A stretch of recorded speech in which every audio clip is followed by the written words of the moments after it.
The morning sun cast long shadows across the parking lot as David Chen pulled his Toyota Camry into a spot near the front of Tech World Electronics. He sat for a moment, adjusting his polo shirt and checking his watch. 10:30 on a Saturday morning meant the store would be busy with weekend shoppers. Perfect for what he had in mind. 3 weeks ago, David had signed the papers to buy this struggling electronics store. The previous owner, desperate to sell, had let it go for a fraction of what it was worth. David saw potential where others saw problems. The location was prime real estate, the inventory decent, and most importantly, the customer base was solid. All it needed was better management and some fresh ideas. But before making any big changes, David wanted to see how things really worked. Not as the new owner making a grand entrance, but as a regular customer. He wanted to watch how his employees treated people, how they handled sales, and what kind of experience customers actually had walking through those doors. David had built 3 successful businesses over the past 15 years. He started with a small computer repair shop in his garage, then expanded into selling refurbished electronics online, and eventually opened 2 retail locations across town. Each business succeeded because David understood one simple truth: treat every customer like they matter, regardless of how much money they spend or what they look like. He climbed out of his car and walked toward the entrance, deliberately dressing down for the occasion. His jeans were clean but not designer. His shoes were comfortable sneakers, not expensive dress shoes. He carried a worn leather wallet in his back pocket, with enough cash to make a purchase if needed. To anyone looking, he appeared to be just another weekend shopper browsing for deals. The automatic doors slid open with a soft whoosh, and David stepped into the cool, air-conditioned store. The familiar smell of new electronics and cleaning products filled his nostrils.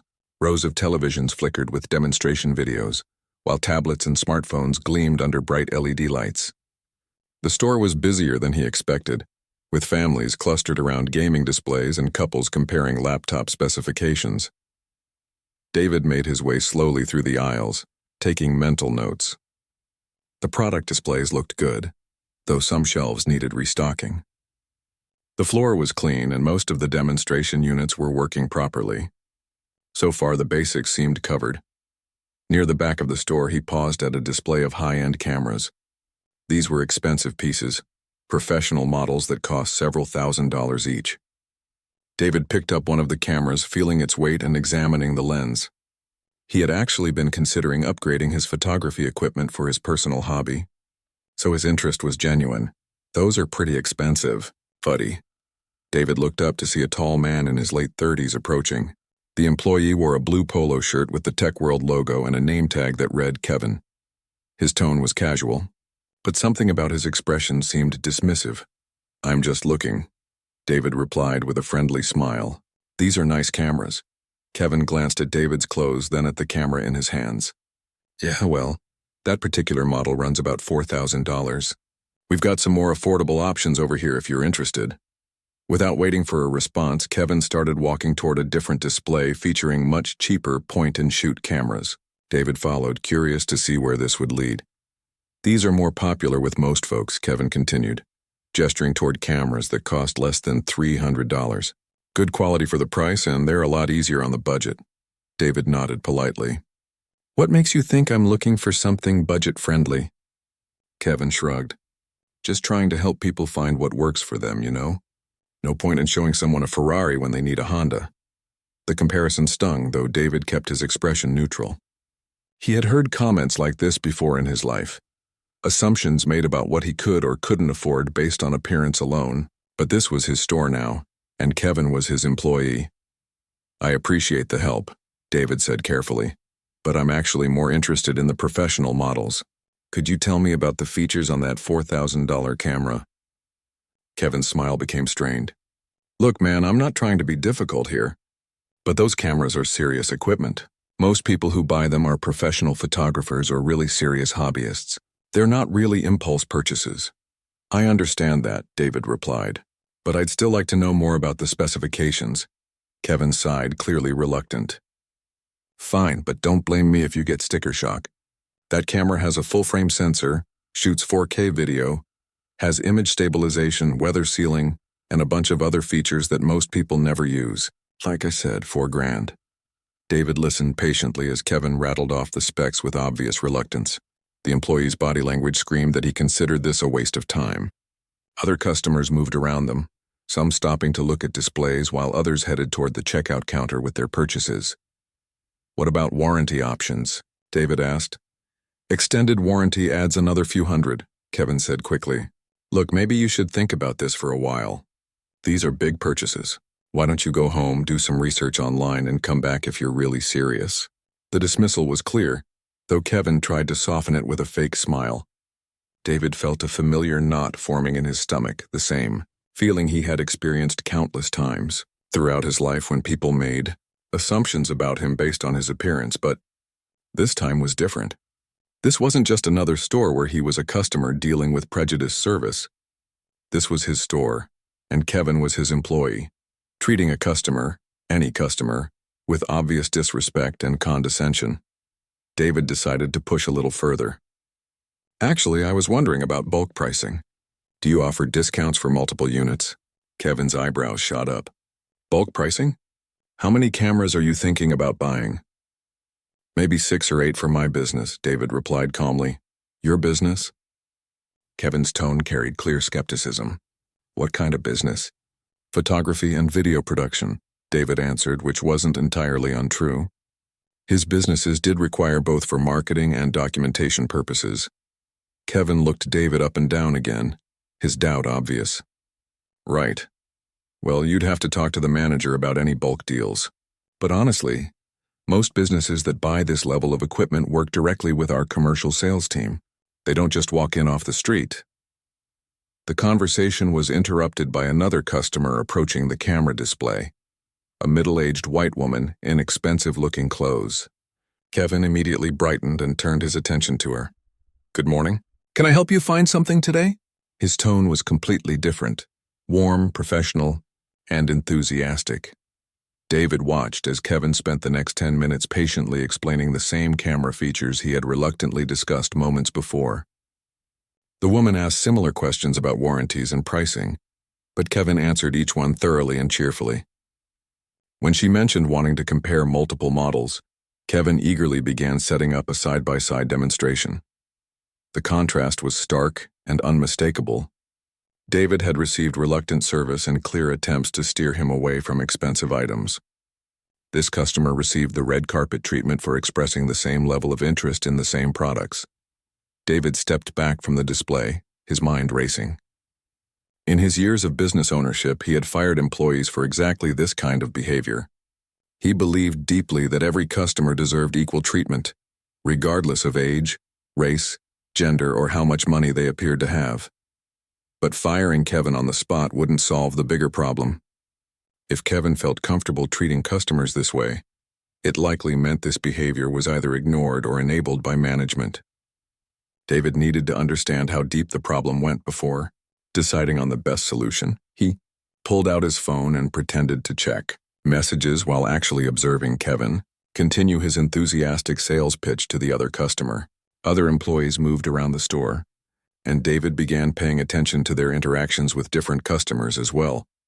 What he saw over the next 30 minutes would determine not just Kevin's future, but the future direction of Tech World Electronics. David moved away from the camera section, giving Kevin space to continue his sales pitch while keeping his behavior under observation. The store was getting busier as the morning progressed, and David wanted to see how other employees handled the Saturday rush. Near the smartphone display, he watched a young employee named Tony help an elderly couple compare different phone models. Tony spoke slowly and clearly, patiently explaining the differences between Android and iPhone systems.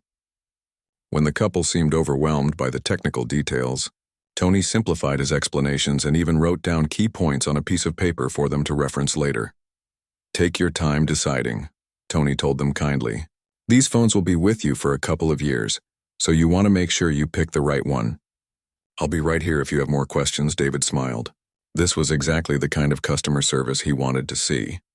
Tony treated the elderly couple with respect and patience, never making them feel rushed or stupid for needing extra explanation. But his good mood faded when he moved to the laptop section. Another employee, a woman named Lisa, was helping a young Hispanic man look at gaming computers. David noticed her body language immediately. Arms crossed, impatient tone, constant glances at her watch. "These gaming setups are pretty pricey," Lisa was saying. "Maybe you'd be more interested in something basic for school or work? We have some decent budget laptops over here." The customer, who appeared to be college-aged, shook his head politely. "I'm actually looking for something that can handle video editing and gaming.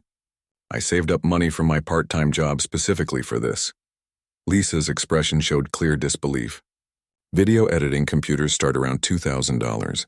Plus you'll need software, which is another few hundred. Are you sure you want to spend that much?" "I've been saving for 8 months, the young man replied, his voice steady, but David could hear the underlying frustration. "I know what I want to spend." Despite the customer's clear statement, Lisa continued steering him toward cheaper options. She barely glanced at the high-end models he asked about, and gave minimal information when pressed for details. Her attitude screamed that she didn't believe he could afford what he was asking about. David felt his jaw tighten. Here was another employee making assumptions based on appearance and age, just like Kevin had done with him. The pattern was becoming clear, and it wasn't pretty. He decided to test the situation himself. Walking over to the laptop display, David positioned himself near the same gaming computers the young customer had been asking about. Lisa finished with her current customer, who left empty-handed and clearly frustrated, and approached David with the same skeptical expression. "Can I help you with something?" she asked, though her tone suggested she'd rather be anywhere else. "I'm looking at these gaming computers," David said. "What can you tell me about this model?" Lisa glanced at the computer David was pointing to, then at his casual clothes. "That's a pretty high-end gaming rig. Costs about $2,500. Are you looking for something specific or just browsing?" The question itself wasn't inappropriate, but her tone carried the same dismissive quality David had noticed with Kevin. She was already assuming he was just browsing, rather than seriously shopping. "I'm interested in buying today. If I find the right setup," David replied. "What kind of graphics card does this have?" Lisa rattled off the specifications quickly and without enthusiasm, clearly going through the motions. When David asked about upgrading the memory or storage, she seemed surprised that he knew what he was talking about.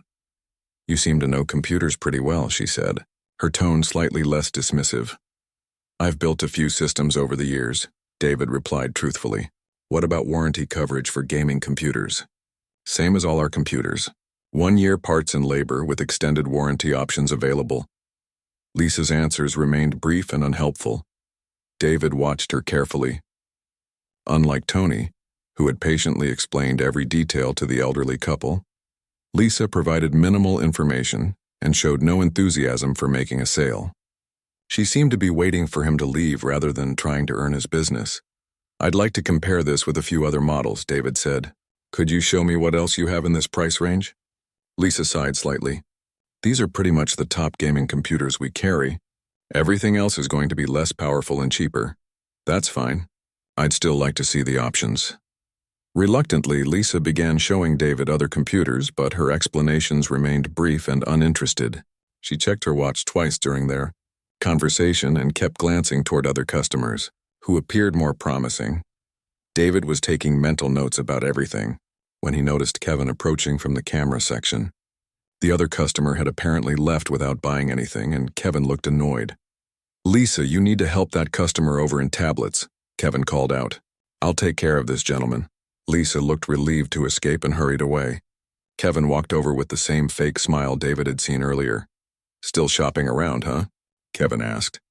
"Lisa show you some good options?" "She showed me a few computers," David replied neutrally. Kevin glanced at the gaming setup David had been looking at and shook his head slightly. "These gaming computers are really for serious gamers, you know? People who spend hours every day playing the latest games. Most folks are happier with something simpler." Here it was again. The assumption that David couldn't possibly be a serious gamer or have any legitimate need for a high-end computer. Kevin was making the same mistake as before, judging David's needs based on his appearance rather than listening to what he actually wanted. "What makes you think I'm not a serious gamer?" David asked quietly. Kevin seemed caught off guard by the direct question. "Oh, I didn't mean anything by that. It's just that most people think they want all the bells and whistles. But then they realize they're paying for features they'll never use. But you don't know what features I'll use, David pointed out. Well, no, and you haven't asked me what games I play or what I plan to use the computer for. Kevin's smile became more strained. You're right, I should have asked more questions. What did you have in mind? But David could tell Kevin was only asking because he felt cornered, not because he was genuinely interested in helping. The damage was already done. In Kevin's mind, David had been categorized as someone who didn't belong in the high-end computer section, and nothing David said was going to change that assumption. Actually, I think I need to speak with your manager, David said calmly. Kevin's face immediately showed alarm. Is there a problem? Did Lisa say something wrong? I'd just like to speak with the manager about your customer service policies. Look, if this is about me suggesting other options, I was just trying to be helpful. I didn't mean any offense. David could see Kevin starting to panic, probably realizing that his behavior might have consequences.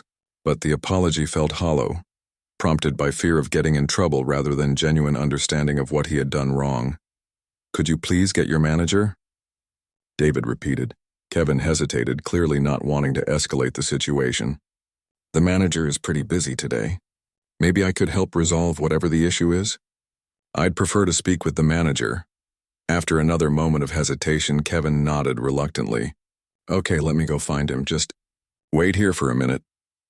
As Kevin walked away, David reflected on what he had witnessed in just over an hour of observation. 2 employees had shown clear patterns of discriminatory behavior, making assumptions about customers, based on appearance and steering them away from expensive products without any genuine assessment of their needs or financial capability. But he had also seen Tony providing excellent service to elderly customers, treating them with patience and respect. This suggested the problem wasn't universal. Among his staff, it was specific to certain employees who had either developed bad habits or held unconscious biases that affected their work. David knew he was about to have a very important conversation with his store manager. How that conversation went would determine not just what happened to Kevin and Lisa, but what kind of culture existed at Tech World Electronics and what changes needed to be made. He pulled out his phone and sent a quick text message to his assistant. At the store now. We'll call you later with updates. A few minutes later, David saw Kevin returning with a man in his 50s wearing a shirt and tie. This had to be the store manager. David took a deep breath and prepared for what was likely to be a very interesting conversation. The real test was about to begin. The man approaching with Kevin appeared to be in his early 50s, with graying hair and a confident stride that suggested years of retail management experience. His name tag identified him as Robert, store manager. David had read Robert's file when reviewing employee records after the purchase, but this would be their first face-to-face meeting. Good morning, Robert said with a professional smile, extending his hand. I'm Robert, the store manager. Kevin mentioned you wanted to speak with me about our customer service? David shook his hand, noting that Robert's tone was polite but carried an undertone of wariness. Managers generally didn't enjoy conversations that started with customer complaints, especially on busy Saturday mornings. Thank you for taking the time, David replied. I wanted to discuss some concerns about how customers are being treated in your store. Robert's expression became more guarded. Of course. What specific concerns did you have? David glanced around at the other customers nearby. Is there somewhere more private we could talk? Certainly. Kevin, could you help other customers while I speak with this gentleman? Robert gestured toward a small office area near the back of the store. We can talk in my office. As they walked toward the office, David noticed Kevin lingering nearby, clearly anxious about what might be discussed. Lisa was helping another customer but kept glancing in their direction as well. Word was apparently spreading among the staff that there might be trouble brewing. Robert's office was cramped but organized, with sales charts on the walls and product catalogs stacked on his desk. He gestured for David to take a seat in the single chair facing the desk while he settled behind it. Now then, Robert began, what seems to be the problem? David had been thinking about how to approach this conversation during the walk to the office. He could reveal his identity immediately and discuss the discrimination he had witnessed from a position of authority, but he was curious to see how Robert would handle complaints from what appeared to be a regular customer. I've been shopping in your store for about an hour, David began, and I've noticed some concerning patterns in how different customers are being treated. Robert leaned back in his chair. I see. Could you be more specific? I was interested in purchasing some expensive electronics, cameras and computers in particular. But your employees seemed more interested in steering me toward cheaper alternatives than actually helping me find what I wanted. Well, Robert said carefully, our staff is trained to help customers find products that meet their needs and budget. Sometimes that means suggesting alternatives that might be more practical. But they never asked about my budget, David pointed out. They just assumed I couldn't afford the higher-end items based on how I look. Robert's expression hardened slightly. Sir, I can assure you that our employees don't discriminate against customers. If you felt that way, it was probably just a misunderstanding. Really? David kept his tone calm but firm. Because I also watched your employee Lisa treat a young Hispanic customer the same way. She kept pushing him toward budget laptops even after he clearly stated he had saved money specifically for a gaming computer. Customer service can sometimes seem different to different people, Robert replied, his voice taking on a defensive tone. Our employees deal with dozens of customers every day. They use their experience to guide people toward products they're likely to actually purchase. David felt a familiar frustration building. Robert was essentially defending discriminatory behavior by calling it experience. This was exactly the kind of thinking that allowed prejudice to flourish in retail environments. So, your staff's experience tells them that certain customers can't afford expensive products based on their appearance? Robert shifted uncomfortably. I think you might be misinterpreting normal sales practices. Our employees are trained to qualify customers to make sure they're showing them appropriate products. Qualify customers how? David asked. Well, ask questions about what they're looking for, what their budget might be, that sort of thing. But that's exactly what they didn't do, David said. They made assumptions without asking questions. Robert was clearly becoming annoyed. Look, Mr. Chen, David Chen. Mr. Chen, I appreciate your feedback, but I've been managing retail stores for over 20 years. My employees are good people who work hard to help customers. If you didn't have a good experience today, I'm sorry about that. But I'm not going to throw my staff under the bus based on your interpretation of their behavior. David felt a moment of recognition. Robert wasn't necessarily a bad person, but he was exactly the kind of manager who enabled discrimination through willful blindness. Rather than examining whether his employees might actually be treating customers unfairly, he was defaulting to defending them and dismissing complaints. What if I told you I witnessed the same behavior from multiple employees with multiple customers? David pressed. Then I'd say you might be looking for problems that aren't there, Robert replied bluntly. Sometimes customers come in with preconceived notions and interpret normal interactions as something they're not. The conversation was going exactly where David had feared it would. Robert was not only dismissing the discrimination David had witnessed, but actually suggesting that David was imagining it or looking for reasons to be offended. David decided to try a different approach. What's your store policy on treating all customers equally? Of course we treat all customers equally, Robert said quickly. That goes without saying. Then you wouldn't mind if I tested that theory? Robert looked confused. What do you mean, test it? I mean, what if someone came back to your store dressed differently, say in an expensive suit, and looked at the same products I was interested in today? Do you think they'd receive the same level of service I got? Robert's face reddened slightly. Mr. Chen, I don't know what you're trying to prove here, but I don't appreciate the implication that my store or my employees are discriminatory. I'm not trying to prove anything, David said calmly. I'm trying to understand whether you're aware of how some of your customers are being treated. I think this conversation has gone far enough. Robert stood up from his chair. I've listened to your concerns and I've explained our policies. If you're not satisfied with that, you're welcome to shop elsewhere. David remained seated, studying Robert's face. The manager was clearly angry and defensive, but David also sensed something else, a hint of uncertainty, as if Robert might be starting to wonder whether there was some truth to the complaints. Before I decide where to shop, David said quietly, I'd like to try one more thing. What's that? David pulled out his phone and scrolled to his contacts. I'd like to call the owner of this store and discuss what I've observed today. Robert's expression shifted from anger to condescension. Mr. Chen, I don't think you understand how these things work. The owner of this store is a very busy businessman, who doesn't deal with individual customer complaints. If you want to file a complaint, you can fill out a form at customer service. Actually, David said, standing up from his chair, I think the owner would be very interested in hearing about this directly.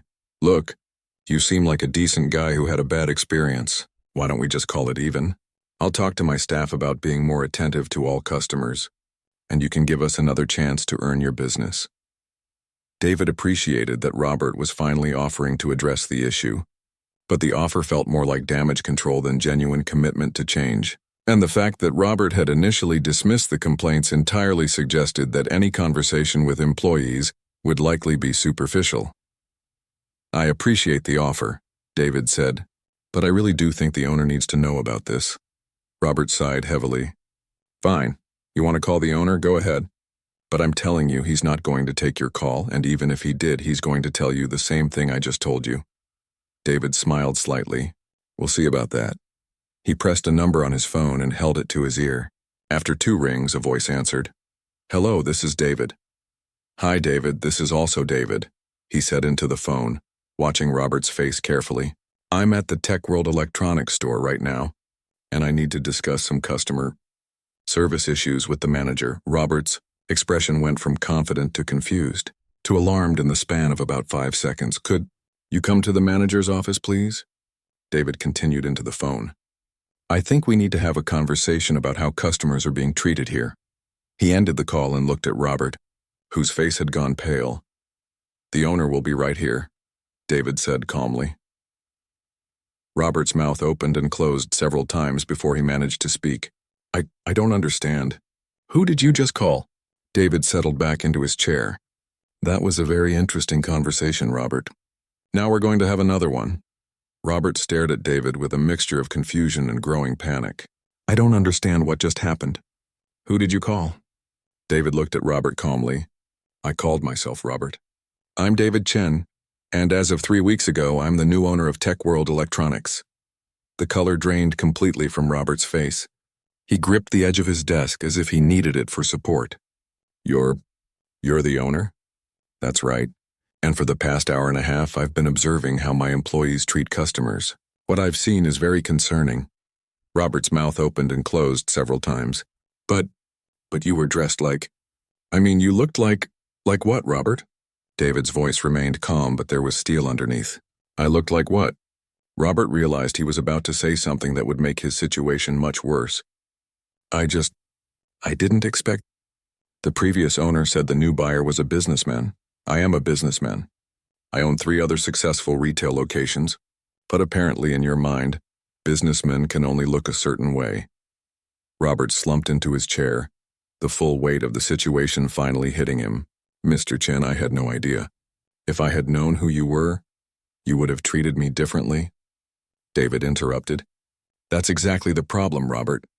Every customer who walks through those doors should receive the same level of respect and service, regardless of who they are or what they look like. Of course, you're absolutely right, Robert said quickly. I completely agree with that philosophy. Really? Because when I told you about the discrimination I witnessed, your response was to defend your employees and suggest that I was imagining things. Robert's face flushed red. I thought, customers sometimes misinterpret. Stop, David said firmly. Don't make this worse by trying to justify what just happened.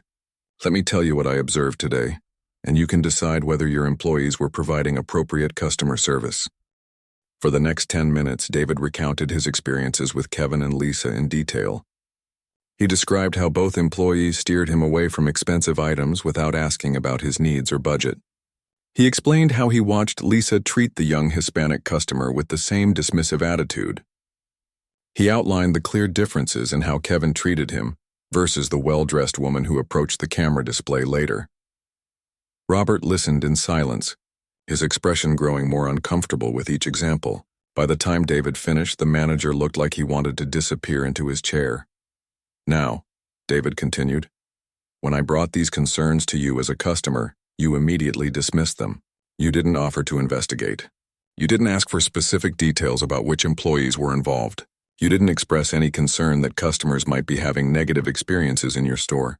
Instead, you defended your staff and suggested that I was the problem. Mr. Chen, I sincerely apologize, Robert said miserably. You're absolutely right. I should have taken your complaint seriously regardless of who you were. The question now, David said, is whether this is just poor judgment on your part, or whether this represents a deeper cultural problem in this store. Robert looked up hopefully. It's definitely just poor judgment on my part. My employees are good people. They just need better training on customer service standards. David studied Robert's face. The manager was clearly in damage control mode, saying whatever he thought David wanted to hear. But David needed to understand whether Robert truly grasped the seriousness of what had happened. Tell me about Kevin's background, David said. How long has he worked here? About 4 years. He's one of our most experienced sales associates. Customers generally like him. What kind of customers generally like him? Robert hesitated, realizing the trap in the question. I mean, all customers like him. He's very knowledgeable about products, but he assumed I couldn't afford expensive cameras and tried to steer me toward cheaper alternatives. He did the same thing with computers. Does he do that with all customers or just certain ones? I honestly don't know, Robert admitted quietly. I've never really paid attention to those kinds of details. As a manager, don't you think you should pay attention to how your employees treat different customers? Yes, absolutely. You're right. David wasn't sure whether Robert truly understood the issue or was just agreeing to avoid further confrontation. What about Lisa? She's been here about 2 years. Very reliable, rarely calls in sick, knows the product lines well. But does she provide equal service to all customers? Robert was quiet for a long moment. Mr. Chen, I'll be honest with you. I think I've been so focused on sales numbers and operational issues that I haven't been paying enough attention to the quality of customer interactions. That's my fault and it needs to change. This was the first thing Robert had said that sounded genuinely thoughtful rather than defensive. David appreciated the honesty, but he needed to know whether Robert was capable of addressing the real issues. What do you think needs to happen next? David asked. Robert took a deep breath. Well, obviously I need to have serious conversations with Kevin and Lisa about their customer service approach. And I need to do a better job of observing how all our employees interact with customers. What kind of conversations? I need to make it clear that every customer deserves equal treatment, regardless of their appearance or how much money we think they have to spend. David nodded. That's a start. But Robert, I want you to understand something. What I witnessed today wasn't just poor customer service. It was discrimination. Kevin and Lisa made assumptions about customers based on race, age, and appearance. They provided inferior service to people they judged as less worthy of their attention. Robert winced. I understand. Do you? Because when I first brought this to your attention, you defended that behavior as normal sales practices. You called it qualifying customers and suggested that employees were using their experience to guide people appropriately. That was wrong of me, Robert said quietly. I see that now. David wanted to believe Robert was sincere, but he had been in business long enough to know that people often say what they think you want to hear when their jobs are on the line. Here's what's going to happen, David said. I'm going to be spending a lot more time in this store over the next few weeks, observing operations and talking to employees. Some of those visits will be announced, and some will be unannounced. I want to see real changes in how customers are treated, not just temporary improvements when people know I'm watching. Absolutely. Robert nodded vigorously. Whatever you need. I also want you to have individual meetings with every employee to discuss customer service expectations. Not group meetings where people can hide. Individual conversations where you can address specific behaviors. I'll start scheduling those today. David stood up from his chair. One more thing, Robert. I want you to think carefully about whether you're the right person to lead this store through the changes it needs to make. Robert's face went white again. Mr. Chen, please. I know I made mistakes today, but I can do better. I want to do better. I hope so, David said. Because if I continue to see the kind of discrimination I witnessed today, there will be consequences. For everyone involved. As David reached for the door handle, Robert called out desperately, What about Kevin and Lisa? What do you want me to do about them? David turned back. What do you think you should do about employees who discriminate against customers?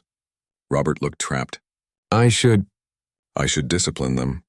You should figure out whether they're capable of changing their behavior, or whether they're going to continue creating problems for this business. Use your best judgment, Robert. But remember, I'll be watching to see what kind of judgment that turns out to be. David opened the door and walked out, leaving Robert alone in his office to contemplate what had just happened. The real work of transforming tech world electronics was just beginning. David walked out of Robert's office and back onto the sales floor, where the normal bustle of Saturday shopping continued. Several employees glanced in his direction, clearly aware that something significant had just happened. Kevin was helping a customer near the tablet display but kept looking over nervously.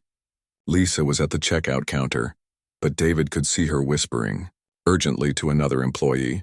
Word was spreading quickly through the store that the casual customer who had been asking questions about expensive electronics was actually their new owner. David could feel the shift in atmosphere as he walked through the aisles. He made his way back to the camera section, where Kevin had first approached him hours earlier. The expensive professional cameras still gleamed under the display lights, but now David saw them differently. These weren't just products on shelves. They were tests of his employee's character, and several of his staff had failed that test badly. "Excuse me, sir?" David turned to see Tony, the young employee who had been so patient with the elderly couple looking at phones. Tony looked nervous but determined. "I'm Tony," the employee said, extending his hand. People are saying you're the new owner?" "That's right," David replied, shaking Tony's hand. "I'm David Chen. I just wanted to say welcome, and if there's anything you need to know about store operations or anything like that, I'm happy to help." David smiled. Tony's approach was completely different from the panic he was sensing from Kevin and Lisa. This young man seemed genuinely interested in being helpful rather than just trying to avoid trouble. "Actually, Tony, I'd like to hear your perspective on something. How do you think customers are generally treated in this store?" Tony hesitated, clearly understanding that this was a loaded question. "Most of the time I think we do a pretty good job, but, well, I've noticed that some employees treat customers differently depending on, how the customers are dressed or what they look like." David appreciated Tony's honesty. "Have you ever said anything to management about that?" "I mentioned it once to Robert, but he said I was probably misunderstanding what I was seeing. He told me to focus on my own customer interactions and not worry about other people's." This confirmed David's suspicion that Robert had been aware of potential problems but chose to ignore them rather than address them. It also explained why discriminatory behavior had been allowed to continue unchecked.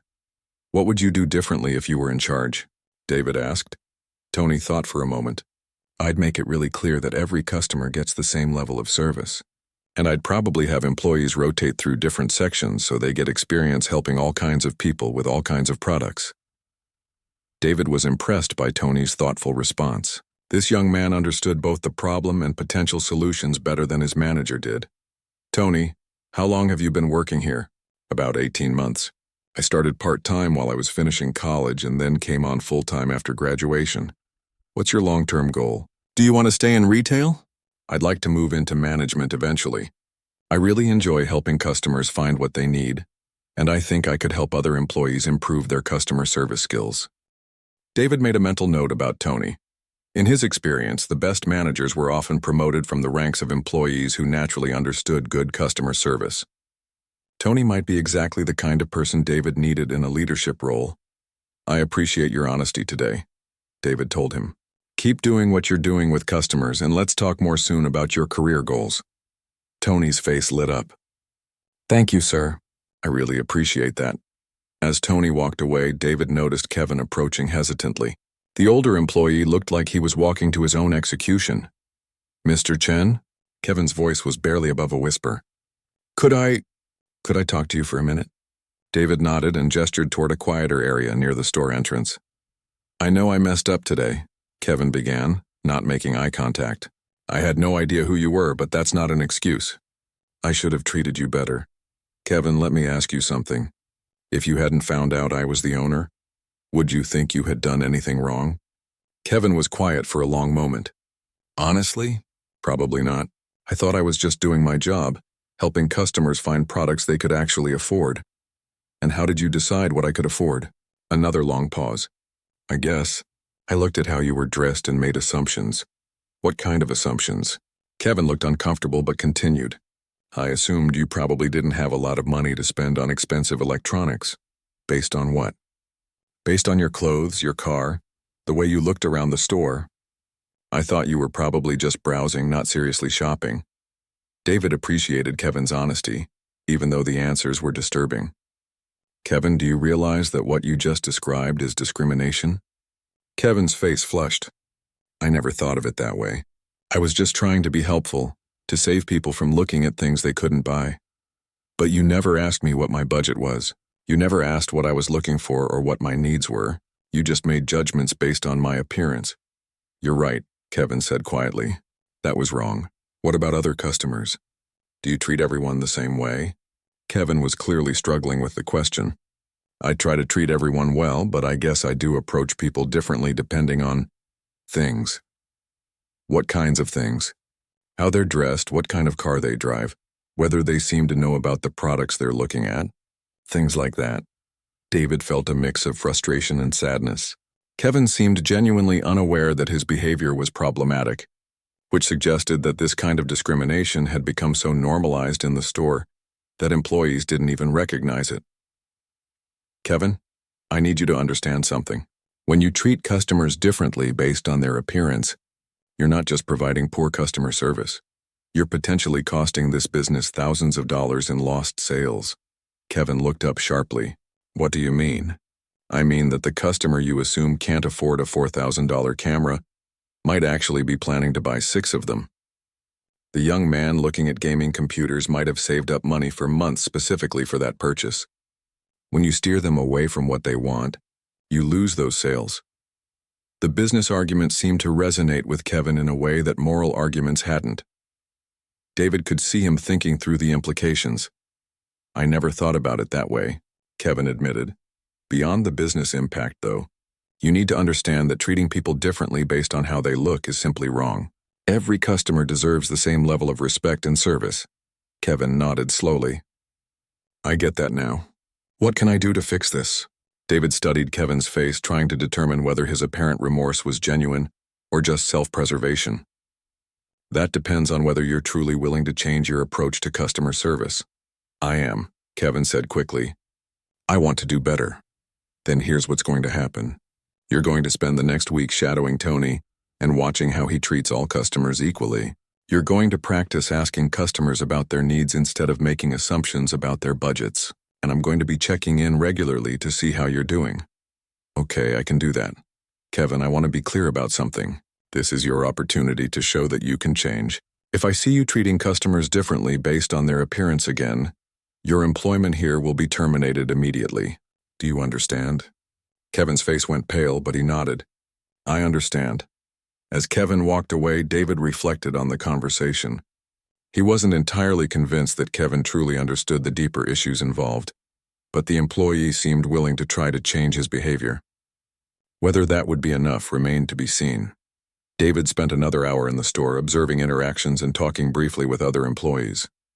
By the time he left, word had spread throughout the staff that major changes were coming. Some employees looked nervous, others seemed excited, and a few appeared defiant.